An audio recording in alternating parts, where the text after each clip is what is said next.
प्रिय दर्शक बंधुओं, क्या आपने कभी यह सोचा है कि मनुष्य वास्तव में किसके कारण सुखी होता है? पिता के धन से, राजा की सत्ता से, या फिर उस अदृश्य शक्ति से जो हर सुबह अंधकार को चीरकर संसार को रोशनी देती है? भगवान सूर्य नारायण प्रियजनों, आज रविवार है। यह कोई साधारण दिन नहीं है। यह वही पावन दिन है जब भगवान सूर्य प्रत्यक्ष रूप में धरती पर अपने भक्तों की परीक्षा लेते हैं। आज की यह कथा अहंकार और भक्ति, त्याग और विश्वास तथा सूर्य कृपा से बदले भाग्य की ऐसी सच्ची सीख देने वाली है जिसे सुनकर आपकी सोच बदल सकती है। आज हम आपको सुनाने जा रहे हैं रोशनी नगर की वह कथा जहां एक राजा अपने अहंकार में यह भूल गया कि सत्ता उसकी है पर रोशनी उसकी नहीं।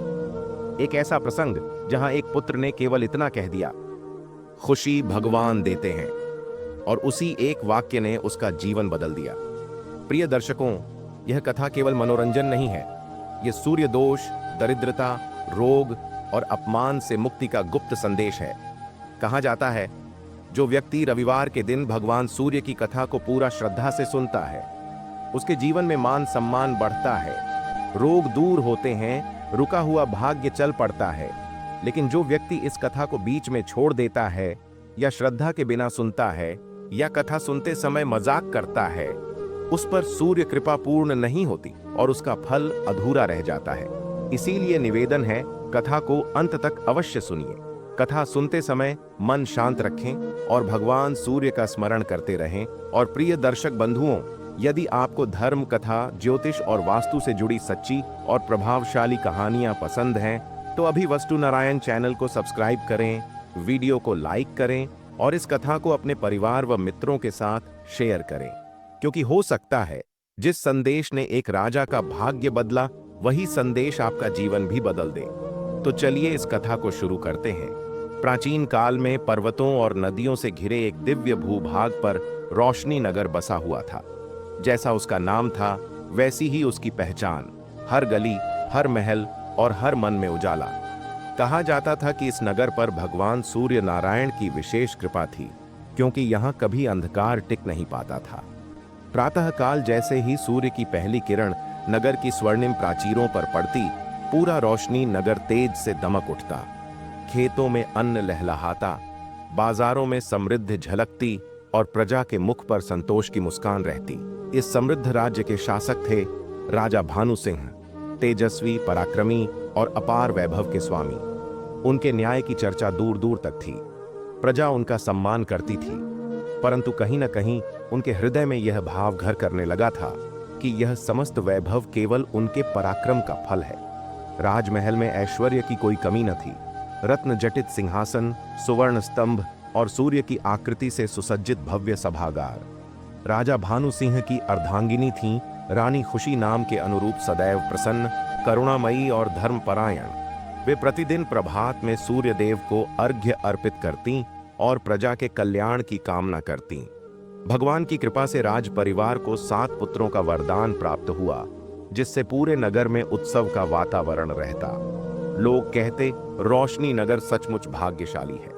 परंतु समय के साथ जहां प्रकाश बढ़ता है, वहीं अहंकार की छाया भी चुपचाप पनपने लगती है। राजा भानु सिंह के मन में एक विचार जन्म लेने लगा। क्या उनके पुत्र भी यह जानते हैं कि सुख का वास्तविक कारण क्या है? यहीं से उस परीक्षा की नींव पड़ी जो आगे चलकर भाग्य का रुख बदल देने वाली थी। राजा भानु सिंह का व्यक्तित्व वास्तव में सूर्य के समान तेजस्वी था। युद्ध भूमि में उनका पराक्रम शत्रुओं के हौसले तोड़ देता और राजसभा में उनकी वाणी न्याय का आधार बनती। रोशनी नगर के लोग गर्व से कहते थे, हमारा राजा स्वयं सूर्य की संतान है। उनकी आज्ञा से राज्य में व्यवस्था बनी रहती थी। अपराधियों में भय और सज्जनों में सुरक्षा का भाव था। राजा का वैभव अपार था। स्वर्ण मुद्राओं से भरे कोषागार, दूर दूर तक फैले खेत और ऐसे किले जिन पर समय भी आघात न कर सके। राजा भानु सिंह यह सब देखकर भीतर ही भीतर यह मानने लगे थे कि यह सब उनके परिश्रम और बुद्धि का परिणाम है। वे यह भूलते चले गए कि जिस सूर्य की रोशनी से यह राज्य चमकता है, उसी की कृपा से उनका जीवन भी चलता है। दरबार में जब भी किसी देवता की महिमा की चर्चा होती, राजा मुस्कुराकर कहते, देवताओं की कृपा तभी मिलती है जब राजा शक्तिशाली हो। यह वाक्य उनके मन में पल रहे सूक्ष्म अहंकार को प्रकट करता था, जिसे अब भी कोई खुलकर देख नहीं पा रहा था। फिर भी राजा अपने परिवार से प्रेम करते थे। विशेषकर अपने सातों पुत्रों को देखकर उनका हृदय गर्व से भर जाता। वे चाहते थे कि उनके पुत्र भी उन्हीं की तरह तेजस्वी, निडर और यशस्वी बने। लेकिन राजा के मन में यह जिज्ञासा बढ़ने लगी, क्या मेरे पुत्र मुझे ही अपना सर्वस्व मानते हैं या उन्हें किसी उच्च शक्ति का भी स्मरण है? यही प्रश्न धीरे धीरे राजा भानु सिंह के हृदय में घर करने लगा। एक दिन उन्होंने निश्चय किया कि वे अपने पुत्रों की सोच और संस्कारों की परीक्षा लेंगे। उन्हें यह नहीं पता था कि यही परीक्षा आगे चलकर उनके जीवन का सबसे बड़ा सबक बनने वाली है, और इसी निर्णय से प्रारंभ होती है वह घटना जो रोशनी नगर के इतिहास को बदल देगी। रानी खुशी रोशनी नगर की महारानी होते हुए भी अत्यंत सरल और करुणामयी स्वभाव की थीं। उनके चेहरे पर सदैव शांति और स्नेह की आभा रहती थी। वे जानती थीं कि सच्चा वैभव सिंहासन से नहीं, संस्कारों से आता है। प्रातःकाल ब्रह्म मुहूर्त में उठकर वे स्नान करतीं, शुद्ध वस्त्र धारण कर भगवान सूर्य नारायण को तांबे के पात्र से अर्घ्य अर्पित करतीं और पूरे राज्य के कल्याण की प्रार्थना करतीं। रानी खुशी का हृदय दया से भरा था। वे स्वयं प्रजा के बीच जाकर उनके दुख सुनतीं, भूखों को अन्न और बीमारों को औषधि दिलवातीं। प्रजा उन्हें मां कहकर पुकारती थी। वे अपने सातों पुत्रों को भी यही सिखाती थीं कि मनुष्य कितना भी बड़ा क्यों ना हो जाए, उसे ईश्वर को नहीं भूलना चाहिए।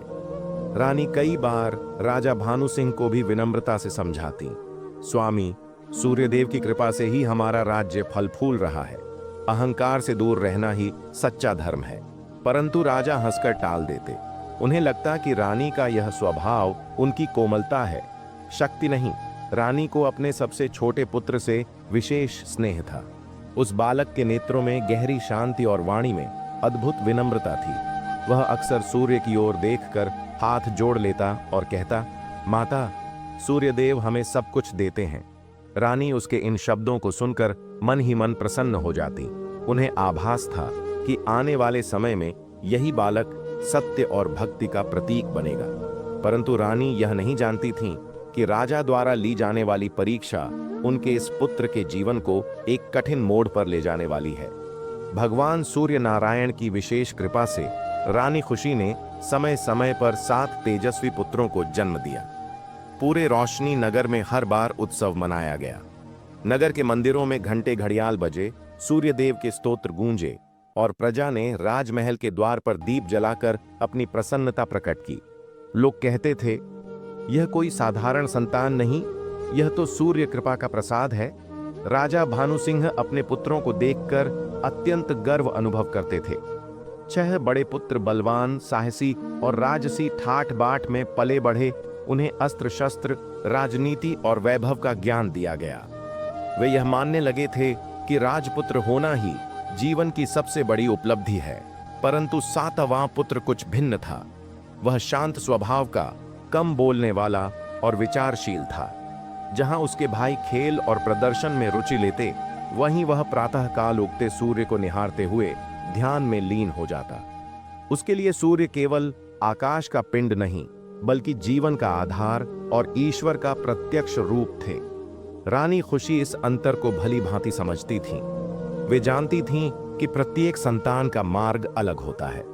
वे 7वें पुत्र को स्नेह से समझाती, बेटा, भक्ति को अपने हृदय में रखना, यही तुम्हारी सबसे बड़ी शक्ति बनेगी। समय बीतता गया। 7 पुत्र युवा होने लगे और उनके स्वभाव और विचार स्पष्ट होते चले गए। राजा भानु सिंह को अब यह जानने की तीव्र इच्छा होने लगी कि उनके पुत्र किसे अपने सुख का कारण मानते हैं, सिंहासन को, पिता को या किसी अदृश्य शक्ति को। 7 राजकुमारों के बड़े होने के साथ ही रोशनी नगर का राजमहल और अधिक उल्लास से भर गया। महल के प्रांगण में प्रतिदिन हंसी खुशी की गूंज सुनाई देती थी। उत्सव, खेल, संगीत और शास्त्र चर्चा सब कुछ अपने चरम पर था। प्रजा यह देखकर कहती, जिस घर में 7 पुत्र हों, वहां दुख टिक ही नहीं सकता। राजा भानु सिंह अपने पुत्रों को राजसी वैभव में डूबा हुआ देखकर अत्यंत संतुष्ट रहते। उन्हें लगता कि उनके पुत्रों का भविष्य सुरक्षित है, वे अक्सर दरबार में गर्व से कहते, मेरे पुत्र ही मेरे राज्य की असली शक्ति हैं। 6 बड़े पुत्रों को यह सिखाया गया कि सत्ता ही सुख की कुंजी है। वे महंगे वस्त्र पहनते, घोड़ों पर सवार होते और स्वयं को दूसरों से श्रेष्ठ समझने लगे। उनके व्यवहार में धीरे धीरे राजसी अहंकार झलकने लगा। परंतु 7वां पुत्र अब भी सरल जीवन जीता था। वह महल की छत पर खड़ा होकर सूर्यास्त को निहारता और सूर्यास्त के समय मन ही मन प्रार्थना करता, हे सूर्यदेव, मुझे सद्बुद्धि देना। रानी खुशी कई बार यह अंतर देखती और उनके हृदय में चिंता भी जागती। वे समझती थीं कि जहां सुख है वहां परीक्षा भी आती है। उन्होंने राजा से कहा, स्वामी, बच्चों को केवल वैभव नहीं, विनम्रता भी सिखाइए। पर राजा मुस्कुराकर बोले, जब राज्य है तब चिंता कैसी। परंतु यह सुख और उल्लास स्थायी नहीं था, क्योंकि उसी महल में, उसी आनंद के बीच राजा भानु सिंह के मन में वह विचार और भी गहराने लगा, मेरे पुत्र वास्तव में किसके कारण स्वयं को सुखी मानते हैं। राजमहल में सुख और वैभव की चमक के बीच राजा भानु सिंह के मन में एक अजीब सा विचार बार बार उभरने लगा। वे सिंहासन पर बैठते, प्रजा का न्याय करते, परंतु भीतर कहीं यह प्रश्न उन्हें चैन नहीं लेने देता, मेरे पुत्र मुझे कितना मानते हैं। राजा को यह जानने की उत्कंठा होने लगी कि उनके पुत्रों के हृदय में सुख का वास्तविक कारण क्या है। क्या वे अपने पिता को ही सर्वस्व मानते हैं या किसी और शक्ति पर भी उनका विश्वास है। यह विचार राजा के अहंकार को धीरे धीरे चुनौती देने लगा और उसी अहंकार ने उन्हें एक परीक्षा लेने के लिए प्रेरित किया। एक संध्या, जब सूर्य अस्त होने को था और महल की दीवारें सुनहरी रोशनी से चमक रही थीं, राजा ने अपने मंत्रियों से कहा, मैं अपने पुत्रों की सोच जानना चाहता हूं। उनके शब्द ही बताएंगे कि वे किसे अपना भाग्यदाता मानते हैं। मंत्रियों ने सहमति में सिर हिलाया, पर रानी खुशी का हृदय आशंका से भर गया। उन्होंने विनम्र स्वर में कहा, स्वामी, संतान के शब्द कभी कभी कठोर सत्य भी कह देते हैं। उस सत्य को स्वीकार करने का साहस होना चाहिए। राजा भानु सिंह ने रानी की बात अनसुनी कर दी। उनके मन में अब यह निश्चय पक्का हो चुका था कि वे अगले ही दिन राजसभा में अपने 7 पुत्रों को बुलाकर प्रश्न करेंगे। उन्हें यह आभास नहीं था कि यह छोटी सी परीक्षा पिता और पुत्र के संबंधों को झकझोर देगी और सूर्य की सच्ची भक्ति व अहंकार के बीच का अंतर पूरे संसार के सामने प्रकट कर देगी। रात गहराती गई, सूर्य अस्त हो गया, पर राजा के मन में उठे विचारों का सूर्य अभी ढला नहीं था। अगली सुबह राजमहल की विशाल सभा सजी हुई थी। स्वर्ण सिंहासन के सामने मंत्री, सेनापति और दरबारी पंक्तिबद्ध खड़े थे। जैसे ही सूर्य की पहली किरण राजसभा में प्रवेश हुई, राजा भानु सिंह ने अपने 7 पुत्रों को बुलाने का आदेश दिया। 7 राजकुमार राजसी वस्त्रों में सुसज्जित होकर सभा में उपस्थित हुए। राजा ने गंभीर स्वर में कहा, आज मैं तुम सबसे एक प्रश्न पूछना चाहता हूं, सत्य कहना, बिना किसी भय के। राजसभा में सन्नाटा छा गया। राजा ने अपने सबसे बड़े पुत्र की ओर देखा और पूछा, बताओ, तुम अपने जीवन में किसके कारण सुखी हो। बड़े पुत्र ने गर्व से उत्तर दिया, पिताजी, आपके कारण, आपकी सत्ता, आपका धन और आपकी छाया ही हमारा सुख है। राजा ने दूसरे, तीसरे, चौथे, 6 पुत्रों से वही प्रश्न किया। सबका उत्तर लगभग एक सा था, हम आपके कारण सुखी हैं महाराज। इन उत्तरों को सुनकर राजा भानु सिंह का हृदय गर्व से भर उठा। उनकी छाती चौड़ी हो गई और चेहरे पर संतोष की मुस्कान फैल गई। उन्हें लगा कि उनके पुत्र उनकी ही प्रतिच्छाया हैं और उनका अहंकार सत्य सिद्ध हो गया है। दरबारियों ने भी सिर हिलाकर कहा, महाराज धन्य हैं जिनके पुत्र पिता को ही अपना भाग्य मानते हैं। परंतु इसी सभा में एक बालक शांत खड़ा था, 7वां पुत्र। राजा ने उसकी ओर देखा। 6 पुत्रों के उत्तरों के बाद राजसभा में एक क्षण के लिए गहरी शांति छा गई। सभी की निगाहें अब सबसे छोटे 7वें पुत्र पर टिक गईं। वह बालक अब तक शांत भाव से सिर झुकाए खड़ा था। उसके चेहरे पर न तो गर्व था न भय, बस एक अद्भुत विनम्रता और स्थिरता झलक रही थी। राजा भानु सिंह ने कठोर स्वर में कहा, अब तुम आगे आओ। 7वां पुत्र धीरे धीरे आगे बढ़ा। उसने अपने पिता को प्रणाम किया, फिर सूर्य की ओर एक क्षण दृष्टि उठाई और पुनः सिर झुका लिया। उसका यह आचरण रानी खुशी के हृदय को छू गया, पर राजा को यह सब असहज लगा। राजा ने वही प्रश्न दोहराया, बताओ, तुम अपने जीवन में किसके कारण सुखी हो? सभा में सन्नाटा था। मंत्री, दरबारी, यहां तक कि छहों भाई भी उसके उत्तर की प्रतीक्षा कर रहे थे। कुछ के मन में आशंका थी, कहीं यह बालक भी वही उत्तर न दे दे जो सबने दिया है, तो राजा का गर्व और बढ़ जाएगा। पर सातवें पुत्र की आंखों में एक अलग ही प्रकाश था। वह जानता था कि सत्य कहने का मूल्य चुकाना पड़ता है। फिर भी उसने अपने हृदय की आवाज सुनने का निश्चय कर लिया।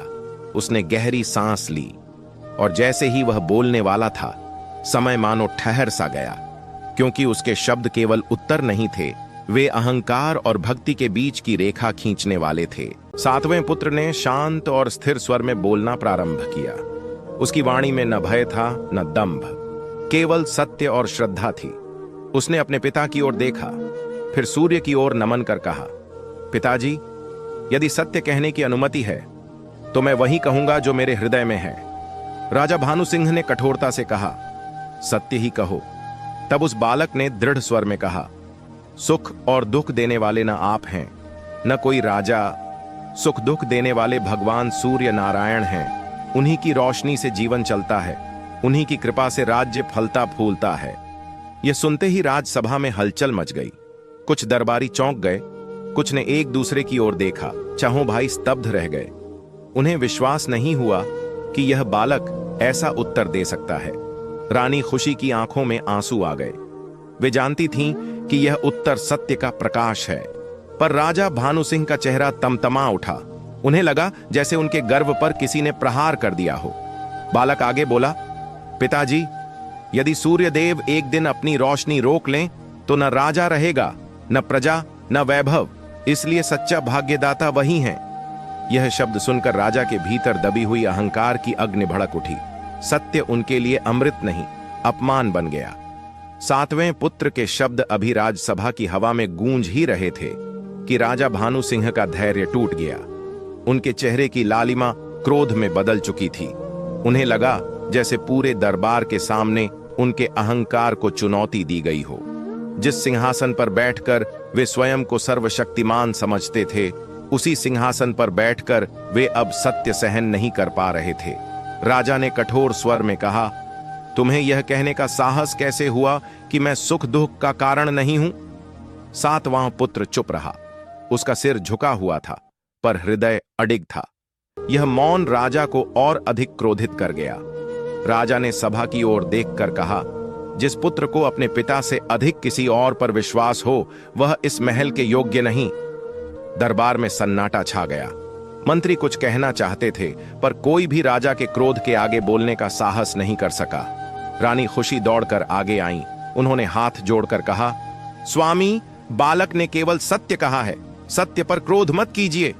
परंतु अहंकार में अंधे राजा ने रानी की बात भी अनसुनी कर दी। उन्होंने गरजते हुए कहा, अब इस राज्य में सत्य नहीं, राजा की इच्छा ही सत्य है। यह वाक्य सुनकर सभा कांप उठी। राजा भानु सिंह का अहंकार अब अपने चरम पर पहुंच चुका था और इसी अंधे अहंकार में उन्होंने वह निर्णय लेने की ठान ली जो एक पिता को भी कठोर बना देता है। राजा भानु सिंह का क्रोध अब शांत होने का नाम नहीं ले रहा था। राजसभा में बैठे सभी लोग निःशब्द थे। किसी में इतना साहस नहीं था कि राजा के निर्णय को रोक सके। उसी क्रोध और अहंकार के वश में आकर राजा ने वह आदेश दिया जिसने पूरे रोशनी नगर को स्तब्ध कर दिया। राजा ने ऊंचे स्वर में घोषणा की, जिस पुत्र को अपने पिता से अधिक भगवान पर विश्वास है, उसका इस राजमहल में कोई स्थान नहीं। आज से यह बालक मेरा पुत्र नहीं रहा। यह शब्द सुनते ही रानी खुशी का हृदय कांप उठा। उनकी आंखों से आंसू बहने लगे। वे सिंहासन के पास जाकर गिर पड़ी और विनती करने लगी, स्वामी, यह आपका ही अंश है, इसे दंड मत दीजिए। सत्य को दंड देना पाप है। पर राजा का हृदय पत्थर बन चुका था। उन्होंने सैनिकों को आदेश दिया, इसे अभी महल से बाहर निकाल दिया जाए। सैनिक आगे बढ़े। सातवां पुत्र बिना विरोध किए शांत भाव से अपनी माता के चरणों में झुका। उसने कहा, माता, रोइए मत। भगवान सूर्य जहां होंगे वहीं मेरा घर होगा। यह सुनकर रानी और अधिक रो पड़ी। छहों भाई दूर खड़े यह दृश्य देख रहे थे। कोई कुछ बोल नहीं सका। किसी के मन में दया थी, किसी के मन में भय। महल के विशाल द्वार खुल गए। जिस बालक ने सत्य कहा था उसे उसी सत्य के कारण महल से बाहर कर दिया गया। सूर्य अस्त होने को था। उस डूबते सूर्य की लालिमा मानो यह संकेत दे रही थी कि आज एक पुत्र नहीं बल्कि एक राजा का विवेक भी महल से बाहर चला गया है। महल से निष्कासित किए जाने के बाद भी राजा भानु सिंह का क्रोध शांत नहीं हुआ। उनका अहंकार अभी भी यह स्वीकार करने को तैयार नहीं था कि सातवें पुत्र ने सत्य कहा है। उन्होंने निश्चय किया कि वे उस बालक को ऐसा दंड देंगे जिसे देखकर वह जीवन भर अपने सत्य पर पछताए। राजा ने मंत्रियों को आदेश दिया, इस बालक का विवाह ऐसी कन्या से कराया जाए जो न धनवान हो, न सुंदर, न स्वस्थ, ताकि उसे समझ आ जाए कि भगवान पर भरोसा करने का परिणाम क्या होता है। कुछ ही दिनों में राज्य के सबसे निर्धन मोहल्ले से एक गरीब और गंभीर रूप से बीमार कन्या खोजी गई। उसके घर में न धन था न वैभव, केवल दुख और रोग का साया था। यह समाचार सुनकर पूरे नगर में लोग दबी जुबान से कहने लगे, यह विवाह नहीं बल्कि अपमान है। रानी खुशी ने पुनः राजा से प्रार्थना की, स्वामी इतना कठोर मत बनिए, यह दंड नहीं अन्याय है। पर राजा ने मुख फेर लिया। निर्धारित दिन पर बिना किसी उत्सव, बिना किसी मंगल गीत के एक साधारण सा विवाह कराया गया। शहनाई बजी, न राजसी वस्त्र थे। सातवें पुत्र ने शांत मन से उस कन्या का हाथ थामा। उसने मन ही मन सूर्यदेव से प्रार्थना की, हे प्रभु, आपने जो दिया है वही मेरा भाग्य है। विवाह के बाद वह बालक अपनी पत्नी के साथ महल से बहुत दूर एक छोटी सी झोपड़ी में रहने चला गया। लोगों को लगा कि अब उसका जीवन अंधकार में डूब जाएगा, पर वे यह नहीं जानते थे कि जिसे सूर्यदेव का साथ मिल जाए उसके जीवन में अंधकार टिक नहीं सकता। महल की सुख सुविधाओं से दूर सातवां पुत्र अपनी नवविवाहिता पत्नी के साथ एक छोटी सी कच्ची झोपड़ी में रहने लगा।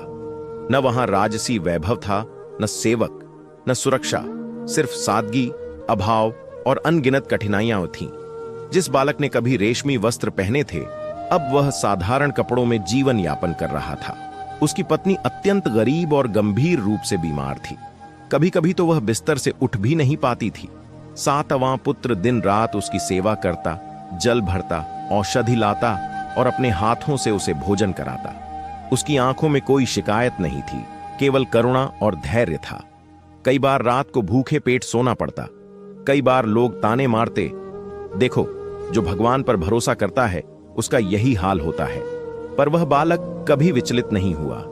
हर सुबह चाहे परिस्थिति कैसी भी हो, वह सूर्योदय से पहले उठता, नदी किनारे जाकर तांबे के पात्र से सूर्य को अर्घ्य देता और कहता, हे सूर्यदेव, आप ही मेरे सहारे हैं। उसकी यह अटूट श्रद्धा धीरे धीरे आकाश तक पहुंचने लगी। उसकी पत्नी के चेहरे पर भी अब कुछ कुछ तेज लौटने लगा। रोग पूरी तरह गया नहीं था, पर आशा की किरण अवश्य जाग उठी थी। यह संघर्ष केवल पीड़ा नहीं था, बल्कि भगवान सूर्य की परीक्षा थी, यह देखने की कि कौन सत्य पर अडिग रहता है। समय बीतता गया, पर सातवें पुत्र की श्रद्धा में कोई कमी नहीं आई। विशेषकर रविवार का दिन उसके लिए सबसे पवित्र होता था। उस दिन वह प्रातः ब्रह्म मुहूर्त में उठता, स्नान कर शुद्ध वस्त्र धारण करता और सूर्य उदय होने से पहले ही खुले आकाश के नीचे खड़ा हो जाता। वह तांबे के लोटे में स्वच्छ जल, लाल फूल और अक्षत डालकर भगवान सूर्य नारायण को अर्घ्य अर्पित करता। अर्घ्य देते समय वह धीमे स्वर में मंत्र बोलता, ओम आदित्याय नमः, ओम सूर्याय नमः। उसकी आंखें बंद होती, पर हृदय पूर्ण विश्वास से भरा होता। वह कभी कुछ मांगता नहीं था, न धन, न वैभव, न बदला। वह केवल कहता, हे प्रभु, मुझे धर्म के मार्ग पर अडिग रखना। उसकी पत्नी, जो कभी बिस्तर से उठ नहीं पाती थी, अब धीरे धीरे उसके साथ बैठकर सूर्य को नमन करने लगी। रविवार की उस पावन भक्ति से उसके शरीर में नई ऊर्जा का संचार होने लगा। रोग की पीड़ा कम होने लगी और चेहरे पर पहली बार संतोष की मुस्कान दिखाई दी। आसपास के लोग यह परिवर्तन देखकर आश्चर्य करने लगे। वे कहने लगे, शायद इस बालक की भक्ति में कुछ विशेष शक्ति है। यह सच्ची सूर्य भक्ति थी, न दिखावे की, न स्वार्थ की। और जब भक्ति सच्ची हो तो भगवान सूर्य देर नहीं करते। लगातार कई रविवारों तक की गई सच्ची और निष्काम भक्ति अब रंग लाने लगी। एक सुबह जब सातवां पुत्र सूर्य को अर्घ्य देकर ध्यान में लीन था, तभी उसे ऐसा अनुभव हुआ मानो सूर्य की किरणें सीधे उसके हृदय में उतर रही हों। उस प्रकाश में न गर्मी थी न जलन, केवल शांति और शक्ति थी। उसी दिन उसकी पत्नी, जो वर्षों से रोग से पीड़ित थी, पहली बार बिना सहारे उठकर खड़ी हुई। उसकी आंखों में चमक थी, चेहरे पर तेज था। वह आश्चर्य से बोली, मुझे आज कोई पीड़ा नहीं है। धीरे धीरे वह रोग पूरी तरह समाप्त होने लगा। लोग यह देखकर दंग रह गए। जिसे सबने दुर्बल समझा था, वही अब स्वस्थ और तेजस्वी होने लगी। केवल स्वास्थ्य ही नहीं, 7वें पुत्र के जीवन में उन्नति के द्वार भी खुलने लगे। उसे परिश्रम का फल मिलने लगा। जो भी काम वह करता, उसमें सफलता मिलने लगी। लोग उसकी ईमानदारी और न्यायप्रियता से प्रभावित होने लगे। कुछ ही समय में उसकी ख्याति आसपास के क्षेत्रों तक फैल गई। जहां पहले लोग ताने देते थे, अब वहीं लोग सम्मान से झुकने लगे। यह स्पष्ट हो गया कि यह सब किसी मनुष्य की कृपा नहीं, बल्कि भगवान सूर्य नारायण की प्रत्यक्ष अनुकंपा थी। यह वही बालक था जिसे कभी अपमानित कर महल से निकाल दिया गया था, पर अब सूर्य की कृपा से उसका भाग्य एक नए मार्ग पर अग्रसर हो चुका था। भगवान सूर्य की कृपा से मिले स्वास्थ्य और आत्मबल के साथ 7वां पुत्र अब धर्म और न्याय के मार्ग पर आगे बढ़ने लगा। उसने यह निश्चय किया कि चाहे जीवन में कितनी भी उन्नति हो जाए, वह सत्य और न्याय का साथ कभी नहीं छोड़ेगा। यही उसका सबसे बड़ा संकल्प बन गया। जहां भी वह जाता, लोग उसकी ईमानदारी, करुणा और निर्भीक निर्णयों से प्रभावित हो जाते। वह किसी के साथ पक्षपात नहीं करता था। अमीर हो या गरीब, सबके साथ उसका व्यवहार समान रहता। लोग धीरे धीरे उसे अपना मार्गदर्शक मानने लगे। उसके न्यायपूर्ण व्यवहार के कारण आसपास के छोटे छोटे क्षेत्र उसके नेतृत्व में आने लगे। बिना युद्ध के, बिना बल प्रयोग के, लोग स्वयं उसकी शरण में आकर कहते, आप हमें न्याय और सुरक्षा दीजिए। उसकी कीर्ति दूर दूर तक फैलने लगी। जो कभी एक झोपड़ी में रहता था, अब एक सुव्यवस्थित नगर का संचालन करने लगा। हर निर्णय से पहले वह सूर्य की ओर देखकर मन ही मन प्रार्थना करता, हे सूर्यदेव, मुझसे कोई अन्याय न होने पाए। यही कारण था कि उसकी सत्ता अहंकार नहीं, सेवा पर आधारित थी। प्रजा उसे राजा नहीं, बल्कि धर्म का रक्षक मानती थी। समय के साथ उसकी शक्ति और प्रतिष्ठा इतनी बढ़ गई कि उसे एक स्वतंत्र और समृद्ध राज्य का राजा घोषित किया गया। उसके राज्य में रोग, भय और अन्याय का स्थान नहीं था। अब वही बालक, जो कभी अपमानित होकर निकाला गया था, एक महान राजा के रूप में स्थापित हो चुका था। समय के प्रवाह के साथ 7वां पुत्र अब केवल एक शासक नहीं, बल्कि एक आदर्श राजा के रूप में प्रसिद्ध हो चुका था। उसके राज्य में न्याय, शांति और समृद्धि का ऐसा वातावरण था जिसकी तुलना दूर दूर तक किसी और राज्य से नहीं की जा सकती थी। प्रजा उसे केवल राजा नहीं, बल्कि सूर्य कृपा से प्राप्त वरदान मानती थी। उसका राज्य सुव्यवस्थित था। खेतों में अन्न लहलहाता, व्यापार फला फूला और नगरों में भय का नामो निशान नहीं था। राजा स्वयं प्रातःकाल सूर्य को अर्घ्य देकर दिन का आरंभ करता और तभी दरबार में प्रवेश करता। उसके लिए सत्ता सेवा थी, अहंकार नहीं। उसकी पत्नी, जो कभी रोग और निर्धनता से पीड़ित थी, अब स्वस्थ, तेजस्वी और राज्य की आदर्श महारानी बन चुकी थी। वह भी प्रजा की सेवा में सदैव तत्पर रहती। लोग उन्हें देखकर कहते, यह जोड़ी नहीं, भगवान सूर्य की जीवित कथा है। राजा बनने के बाद भी 7वां पुत्र अपने अतीत को नहीं भूला। उसे वह दिन याद था जब सत्य कहने के कारण उसे महल से निकाल दिया गया था, पर उसके मन में न तो द्वेष था न क्रोध, केवल कृतज्ञता थी। एक दिन उसने निश्चय किया, जो कुछ भी मैं आज हूं, उसका साक्षी सभी राजाओं को होना चाहिए। और तभी उसने एक ऐसा निर्णय लिया। महान राजा बनने के बाद 7वें पुत्र ने एक अद्वितीय और भव्य आयोजन करने का निश्चय किया। यह आयोजन केवल उत्सव नहीं था, बल्कि भगवान सूर्य की कृपा का सार्वजनिक प्रमाण था। उसने अपने राज्य के मंत्रियों से कहा, मैं ऐसा आयोजन चाहता हूं जिसे देखकर संसार जाने कि अहंकार नहीं, भक्ति ही सच्ची शक्ति है। राजधानी को भव्य रूप से सजाया गया। राजमहल को स्वर्ण और लाल रंगों से अलंकृत किया गया। हर द्वार पर सूर्य देव की प्रतिमा स्थापित की गई और नगर के कोने कोने में मंगल गीत गूंजने लगे। राजा ने दूतों के माध्यम से सभी पड़ोसी और दूरस्थ राज्यों के राजाओं को आमंत्रण भेजा। आमंत्रण पत्र में केवल इतना लिखा था, भगवान सूर्य नारायण की कृपा से प्राप्त राज्य में आपका स्वागत है। उन्हीं आमंत्रणों में एक आमंत्रण रोशनी नगर के राजा भानु सिंह के लिए भी था। जब राजा भानु सिंह ने वह पत्र पढ़ा तो उन्हें आश्चर्य हुआ, इतना वैभवशाली आयोजन किस राजा ने रखा है। वे यह नहीं जानते थे कि जिस आयोजन में वे जा रहे हैं वहां उन्हें अपने जीवन का सबसे बड़ा सत्य देखने को मिलने वाला है। उधर महान राजा के हृदय में कोई बदले की भावना नहीं थी। वह केवल यह चाहता था कि सत्य स्वयं सबके सामने प्रकट हो। भव्य आयोजन का दिन आ पहुंचा। चारों ओर सूर्य की आकृतियों से सजा हुआ विशाल प्रांगण, स्वर्णिम ध्वज, मंत्रोच्चार और मंगल वाद्य, सब कुछ दिव्यता से भर गया था। दूर दूर से आए राजा अपने अपने सिंहासनों पर विराजमान थे। उसी सभा में रोशनी नगर के राजा भानु सिंह भी पधारे। जैसे ही मुख्य द्वार खुला, सभा में सन्नाटा छा गया। सूर्य के तेज से दमकता हुआ वह महान राजा मंच की ओर बढ़ा। उसके मुख पर शांति, नेत्रों में करुणा और चाल में आत्मविश्वास था। राजा भानु सिंह की दृष्टि जैसे ही उस राजा पर पड़ी, उनका हृदय कांप उठा। उनकी आंखें फैल गईं। वह कोई और नहीं बल्कि वही सातवां पुत्र था जिसे उन्होंने अहंकार में अंधे होकर महल से निकाल दिया था। राजा भानु सिंह का सिर स्वतः झुक गया। उनकी आंखों से अश्रु बह निकले। वे सिंहासन से उतरकर कांपते कदमों से आगे बढ़े और पुत्र के चरणों में गिर पड़े। भर्राए स्वर में बोले, पुत्र, मैंने सत्य को अपमानित किया, भगवान सूर्य को नहीं पहचाना, मुझे क्षमा कर दो। सातवें पुत्र ने तुरंत अपने पिता को उठाया और विनम्रता से कहा, पिताजी, इसमें मेरा कोई गुण नहीं। जो कुछ भी है भगवान सूर्य नारायण की कृपा है। जिस दिन मनुष्य अहंकार छोड़ देता है उसी दिन प्रकाश उसके जीवन में प्रवेश करता है। यह सुनकर सभा में उपस्थित सभी राजा भावुक हो उठे। सबने एक स्वर में सूर्य देव का जयकार किया। राजा भानु सिंह को उस दिन समझ आ गया कि सत्ता क्षणिक है पर ईश्वर का प्रकाश शाश्वत है। कथा के अंत में यही संदेश मिला, जो रविवार के दिन भगवान सूर्य की भक्ति करता है वह अपमान से सम्मान, दरिद्रता से वैभव और अंधकार से प्रकाश की ओर अवश्य पहुंचता है। भगवान सूर्य नारायण की जय।